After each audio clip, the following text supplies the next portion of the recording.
Genesis 1:1. In the beginning, God created the heaven and the earth.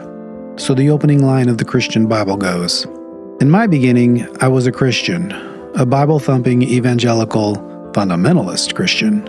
You think Southern Baptists are conservative? Look up the independent Baptists. They are a special breed of conservative, and I was one of them. But in my late 20s, I left my Christian roots, and I saw for the first time Christianity as the house of cards that it is. I pursued scientific explanations for our existence, and not just as a hobby or personal interest. I am literally a professor of science. I run a research lab. I have published dozens of papers on cell and molecular biology. Many scientists are highly religious.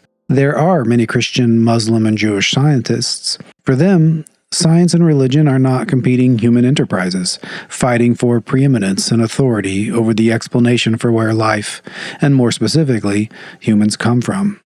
Sure, they would agree that there are differences between religious and scientific ways of knowing, but they would say these differences are not in conflict. For some, religion may be more cultural, providing a framework to live by for social or familial reasons. For others, it is a means to explore and understand the purpose of life and its moral implications. They would say, religion doesn't answer the physical, chemical, and materialistic aspects of the universe or life or human existence. Those fall within the domains of scientific knowledge. To them, religion answers the why of our existence and its meaning and purpose. However, I am not religious, and I don't see any value in religion as a source of knowledge of the why we exist or the how we should exist in a moral sense. Perhaps this is because of the Christian fundamentalism that I grew up with. That is, that the Bible is the inerrant Word of God, fully inspired. That it is factually and literally correct from cover to cover. I was raised on the belief that if the Bible was not totally true in every sense, then it could not be the divine Word of God. That Adam was created on day 6, and that God removed one of his rib bones and made woman. That on day 1, God created light and separated light from dark to make the day and the night. But that it wasn't until day 4 that he created the sun. That it is true in a literal sense that a serpent, the devil, was in the Garden of Eden and deceived Eve so that she ate the forbidden fruit. And because of this, God cursed the serpent, and from then on, all snakes crawl on their bellies. We were taught that if the Bible and all of its stories weren't fully true, then it isn't divine. And if it isn't divine, then there's no point to following its teachings. Now, I brought up the creation story and the story of Adam and Eve as needing to be literal for a reason. The creation story follows a 7-day timeline, with day 7 being the day God rested.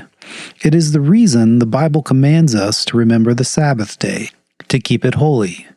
This commandment is only as valuable as the literal 7 days of creation. Throw out the creation story, then throw out one of the 10 commandments. And the story of Adam and Eve underlies one of the most important doctrines of the New Testament, and the reason Jesus came and died for the sins of the world. It is the story for why humans have a sinful nature, why we must die, and why we must be born again of the Spirit, and the reason we will need a new heavenly body. It is the reason why humans must work to survive, and why women suffer through childbirth. Essential Christian doctrines stand only when we accept the stories of Genesis chapter 1, 2, and 3 as literal. Again, if the Bible is not totally true, how could it be the divine Word of God? Perhaps I've become closed-minded. Couldn't there be truth contained in the Bible, truth that was divinely inspired, even if parts of the Bible were just myth? Does the whole thing have to be literal history for it to be inspired by God? Perhaps not. But then which parts are inspired and which are a myth? And how do we determine which is which? Sure, modern research has confirmed some of the people, places, and events described in the Bible, and thus some details are independently validated. But the opposite is also true. That is, independent research has invalidated much of the Bible's content. And what's more, it is impossible to validate or even evaluate any of the miraculous events and stories. And it is the miraculous stories that are most essential to the Christian faith. So, how can we ascertain the divinity of the Bible and the teachings of modern Christianity?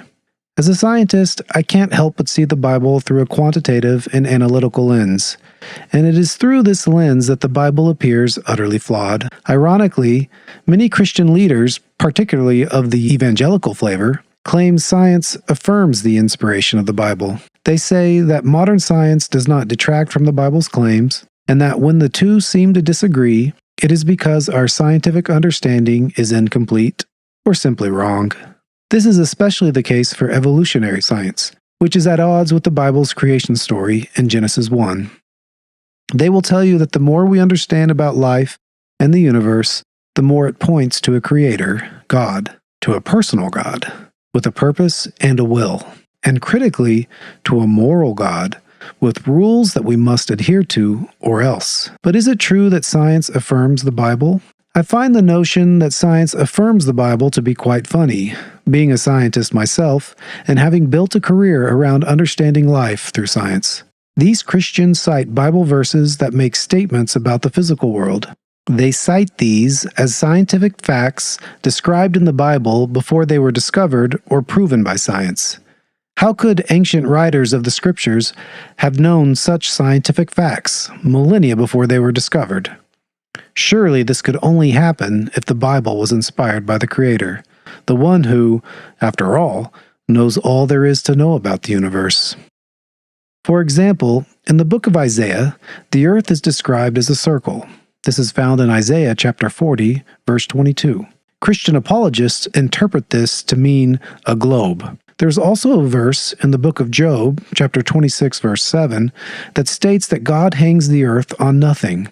From these two verses, one might claim the Bible describes the earth as a planet in space. Ironically, these same verses also seem to describe a flat earth, in that the earth is stretched out, as Job 26:7 says, and that God sits above it, as it says in Isaiah chapter 40. The passage in Job concludes with the idea that thunder is God's power and that we cannot understand it. Like these two examples, the scientific facts found in the Bible are just our modern attempts to take scientific discoveries and apply them retroactively to cherry-picked verses in the Bible. If we didn't already know the earth was a planet, we never would have read the Bible and thought, you know what? The Bible says the earth is a planet. Instead, it is quite the reverse. Science first proved to us that the earth was a sphere, and only after that proof did modern Christians read Isaiah and Job and claim that the Bible described it as such. I wager many ancient writings from other religions, if sampled selectively, could be argued to have scientific facts that predated discovery by science. Indeed, a quick Google search, "scientific facts in the Holy Quran," produced a list of facts as pointed out by Muslim scholars and apologists. This list is as equally impressive, or rather unimpressive, as the list that Christian apologists have produced from the Bible. So then, if these verses are evidence for the Bible's divine inspiration, based on Christian apologists' logic, then they must also be evidence of the Quran's divine inspiration. However, I'd argue that cherry-picking a handful of texts scattered through a vast collection of ancient writings is hardly foolproof, and it is certainly not a rigorous approach to proving inspiration. But let's say that the Bible actually makes claims that turned out to be scientifically true. Well then, if their presence in the Bible, predating scientific discovery, is evidence for supernatural inspiration, then the opposite is equally true. That is, the presence of scientific errors is evidence against inspiration. The Bible tells us the sun revolves around the earth, the earth-centric view that early scientists, including Copernicus and Galileo, proved wrong. In fact, the Bible so clearly describes an earth-centric view, the Church threatened Galileo with excommunication for his planetary theories. The church leaders at the time understood the threat Galileo's science posed, and they fought to stop it. But science has so clearly demonstrated the reality of our solar system that today we hardly think about the fact the Bible describes an earth-centric world, except, of course, for the flat earthers. The Bible tells us many, many more factually wrong statements about the earth, For example, in Genesis 1, it tells us that the stars are stuck in the earth's firmament, the same place where birds fly and clouds exist, that the sun moves through the firmament, and that the moon is a light, albeit a lesser light, that water exists above the firmament and above the sun, moon, and stars. Of course, none of this is even remotely accurate, so with this in mind, let's drop the idea that the Bible contains claims about the earth that predate scientific discovery, and that these claims provide evidence for a supernatural inspiration of the Bible. Now, consider the following thought exercise.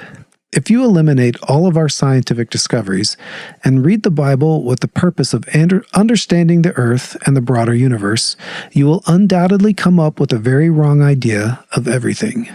The picture painted in the Bible is one we are very familiar with, and it's very similar to the ancient Mesopotamian and Babylonian models. That is, the earth is a flat disk on an ocean with the sky as a dome. The stars and sun are set within the dome. Heaven is in the clouds. The moon creates its own light. In other religious mythologies, the sun is a god. Lightning and thunder come from the realm of the gods, up in the clouds. This view sounds absurd to us today, but if you take away our modern understanding of planets, stars, and galaxies, this view is not that strange. From our perspective, the Earth appears flat. The sun and stars appear to be set within a dome. The moon appears to be a source of light. Water above the dome would make the sky blue. All of this makes sense in the absence of science. But now do the reverse. Take away the Bible and other mythological ideas and texts, but continue to pursue science. What will be the result? We will continue to uncover the secrets of life and the mysteries of the universe. It is so abundantly clear that science produces valuable insights on the world without the need for religion. And religions, including Christianity, tell a completely inaccurate story of the physical world. Science does not affirm the Bible. Now let's try one last exercise. Let's say the human race loses its memory, and all our records are destroyed. We must start over. What will we come up with? Heaven and hell? Maybe, maybe not. Jesus and the 12 disciples? How about Adam and Eve, or Moses and the Red Sea? These detailed stories are very unlikely to be rewritten and retold as literal history.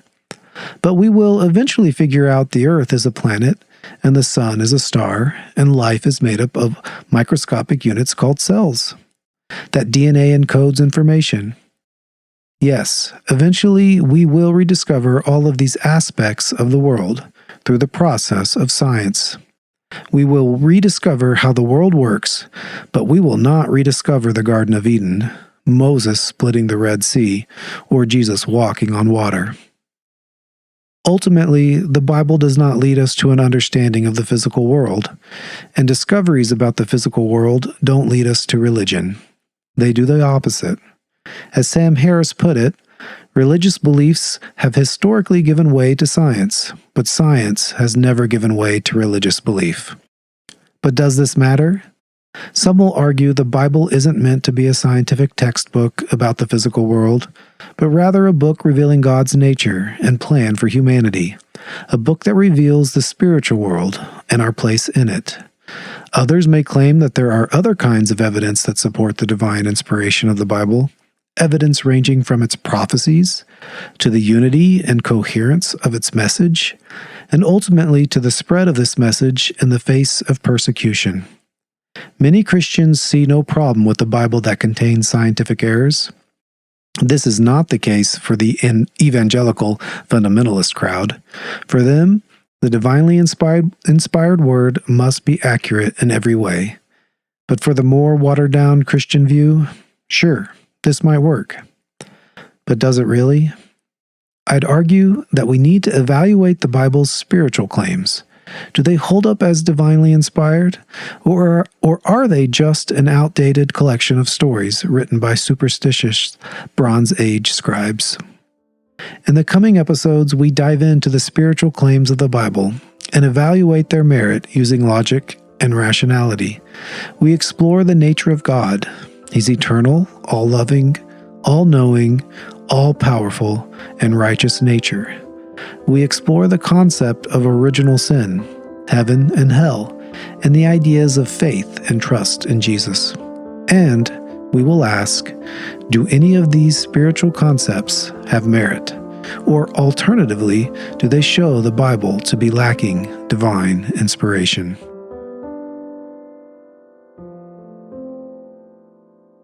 Well, in your introduction, you laid out some of those silly aspects of Genesis that kind of are those house of cards type things. You're talking about the snakes crawling on their bellies. And that's how, how snakes are, that's how they got their legless form, I would imagine. And then you said, and I quote, "We were taught that if the Bible and all of its stories weren't fully true, then it isn't divine. And if it isn't divine, then there's no point to following its teachings." And one of the things that I'll probably say a few times is, our unbelief is kind of their fault. They walked us into this. And exactly. And that's why, like in our previous episode, when you talked about the house of cards, I kind of got the sense that part of the reason it all comes crashing down is this idea that it has to be completely true. That's their fault. Like, we grew up thinking it's all true or it's not true. And once part of it wasn't true, It just came down for us. They never asked those hard questions from outside the group. Like, is the Bible actually historically true or historically accurate? Now, people from within their group found ways to resolve those things, but...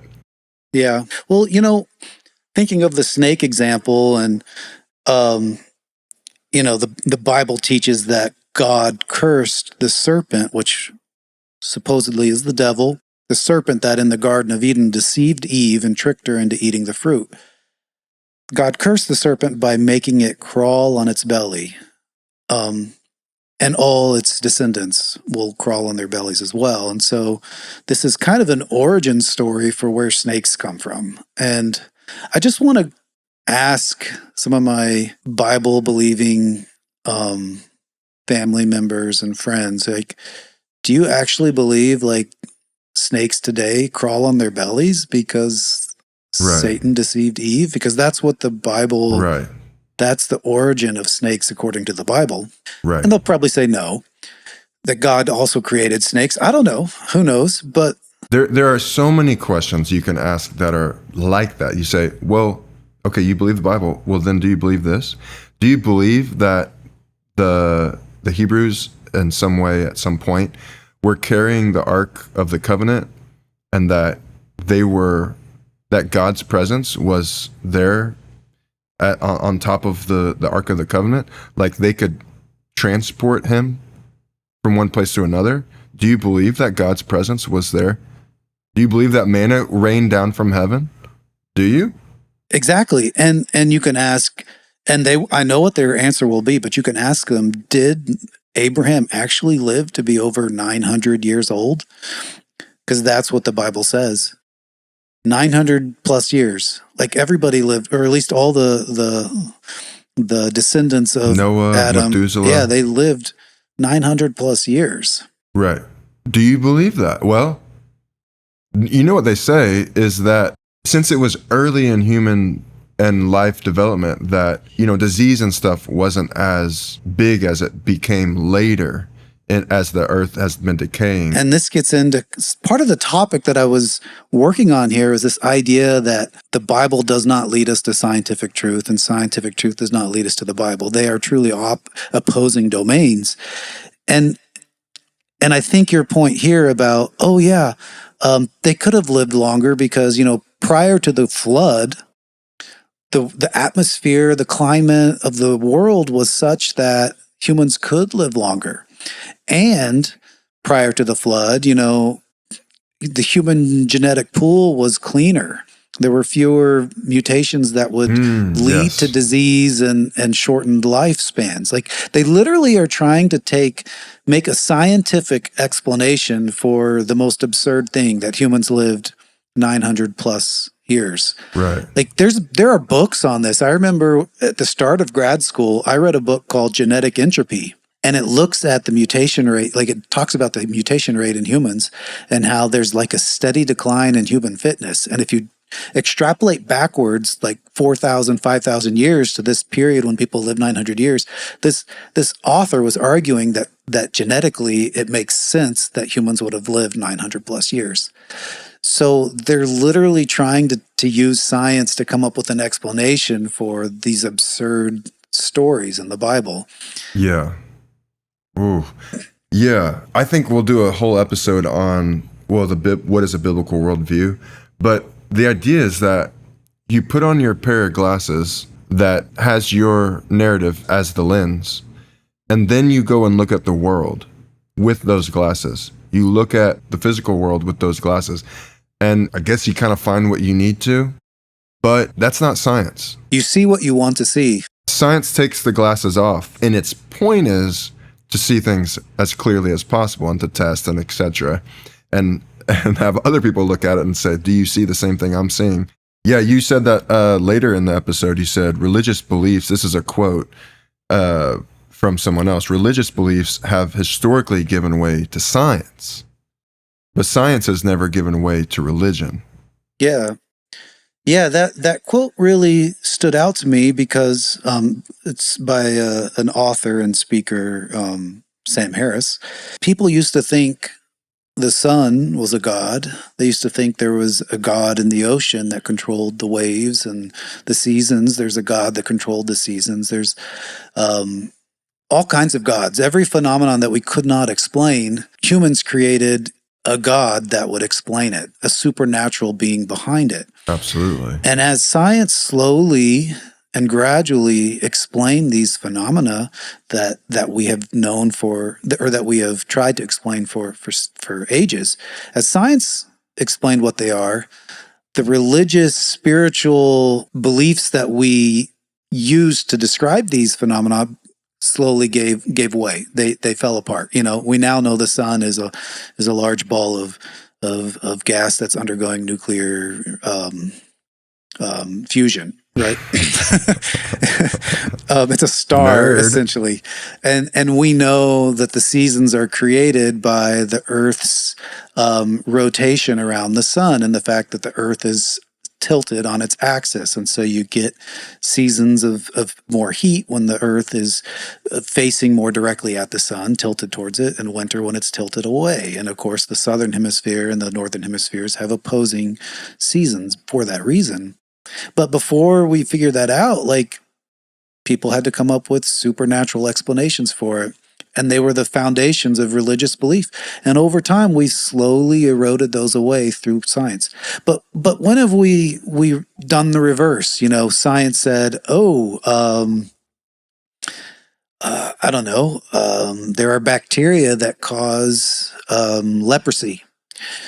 Like, there's a bacterium that literally causes the skin disease leprosy. Of course, who knows what in the days of Jesus they thought caused leprosy, but there was leprosy. There's stories of lepers in the Bible. They were unclean.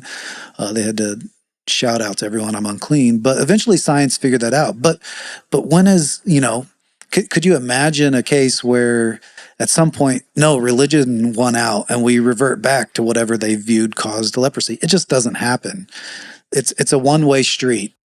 Right before you said that quote, you said, ultimately, the Bible doesn't lead us to an understanding of the physical world.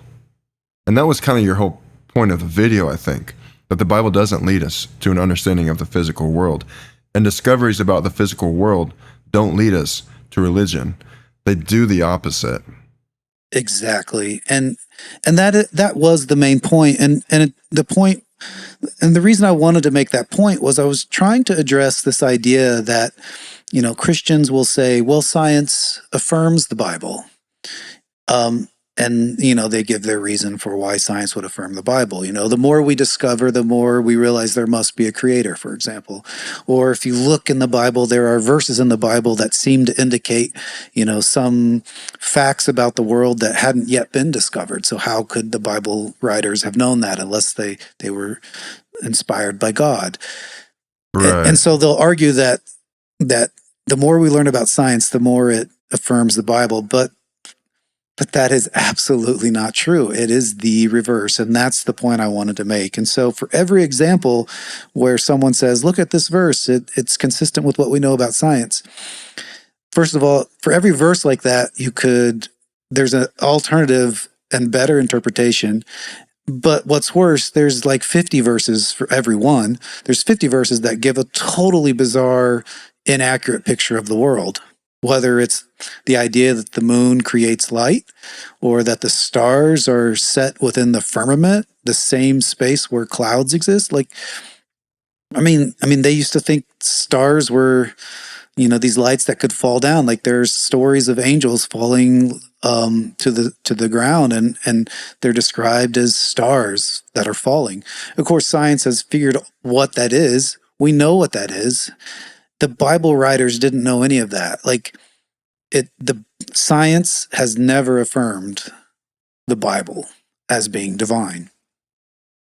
Yeah. You said in Genesis 1, it tells us that the stars are stuck in the earth's firmament, the same place that birds fly and clouds exist. It tells us that the sun moves through this firmament and that the moon is a lesser light, as if the moon has its own light. That water exists above the firmament and above the sun, moon, and stars. Of course, none of this is remotely accurate. So with that in mind, let's drop the idea that the Bible contains claims about the earth that predate scientific discovery. It's like, can we just drop that narrative? And that these claims provide evidence for supernatural inspiration of the Bible. The Bible is so human, and I have a hard time explaining that to people when they say it's so inspired. For your feeling of so inspired, it's equally just so human. Humans trying to make sense of things, which isn't inspired. Like humans, you see the humanity in it, and you don't blame those humans. They're ancient humans. I mean, if you want to study the Bible and you want to get something out of it, we need to look at it not from the Christian worldview, the lenses that you were describing, but rather through the lens of the people of that time. Let's look back and what did people in that day and age believe about the world? What were they going through in their cultures and their societies? Look at it through that lens, and you'll actually probably learn a lot more about what the Bible stories were actually meant for. Yes. They're human writings, and it's interesting. It's probably intellectually stimulating. There are scholars who devote their life to that, and it's a interesting topic. It's not one that I know much about, but that's the way you should approach the Bible. Yeah, it's much more respectful to look at things for what they are, not for what we want or need them to be. I have another quote. You said, let's say that the Bible actually does make claims that turned out to be scientifically true. Well then, if their presence in the Bible, predating scientific discovery, is evidence for supernatural inspiration, then the opposite must be equally valid or true. That is, the presence of scientific errors is evidence against inspiration. So again, the rigorous training, and I put that in quotes, rigorous training, that we were brought up in, it brought us out of belief, not deeper into it. You can't be rational and also believe fundamental independent Baptist ideas. Yeah, no, I mean, when you remove confirmation bias, so the problem with these types of analyses where you say, look, the Bible describes a circular planet, and you take that one verse and you take it out of context and you only consider half of the verse, first of all, to create this idea that the Bible describes a sphere, what you're doing is looking for the things that confirm the point that you're trying to make, and you're ignoring and excluding all of the other nonsense. Like, if we're going to say, okay, the Bible said the sun is a star, let's say the Bible actually said that. The sun is a star and the earth revolves around it. then I would be like, that's a decent claim that turned out to be true. Could the Bible be inspired? But then let's say the very next verse said, and the moon is, well, some sort of light in the sky, just totally inaccurate description of what it is.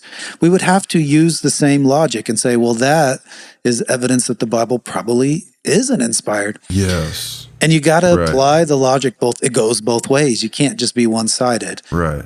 Otherwise, like you said, it's not a robust analysis, and it's not something that would pass, the test, the scientific test. And the other thing to add to that is you can apply the same things to other, quote unquote, holy books that are claimed to be divine. Like one example was the Quran. If you can literally do the same Google search. Does the Quran have evidence of inspiration through describing, natural phenomena that were not yet discovered? Sure enough, you're going to see a big list. And some of them are the same things you see in the Bible. And so, a Christian who uses the argument that these things are evidence that the Bible's inspired, by the same logic, have to say, and it's evidence that the Quran is inspired. And I don't know a single Christian, at least an evangelical Christian, that would make that claim. But they have to, based on their logic. That's why I say I had to get outside of it, outside of my belief, at least in my mind, to look at it to say, well, what do other people say about it? Because people have a lot to say about it. For example, a Muslim can teach me about my own irrationality, just like we could. Because when we do look at, say, Islam, for example, we don't have any skin in the game, so we can point out, boom, boom, boom, all these errors and flaws with it. I want to know what those are. Yeah. If truth is what I'm most interested in, then I need multiple perspectives on what I hold on to, what I'm going to choose to hold on to. And if you want to make the claim that the Bible is the divine word of God, then you absolutely have to do that. You have to be the Bible's biggest skeptic. You have to try to find every hole in the Bible, and it stands up against every test. Right. But that's not what Christians do. They do the exact opposite. They look for any little bit of evidence that it could be true, and just ignore the mountains of evidence against it. Right. It's the exact opposite of what robust science looks like. Again, the Bible and science, like they don't use the same methods to gain understanding. Well, what's that quote? No, the Bible tells us how to get to heaven, not how the heavens go. Okay, well, that's just an excuse, I think. Yeah. Have you heard that quote? No, I haven't heard that quote, but I mean, it gets to maybe some of the other points and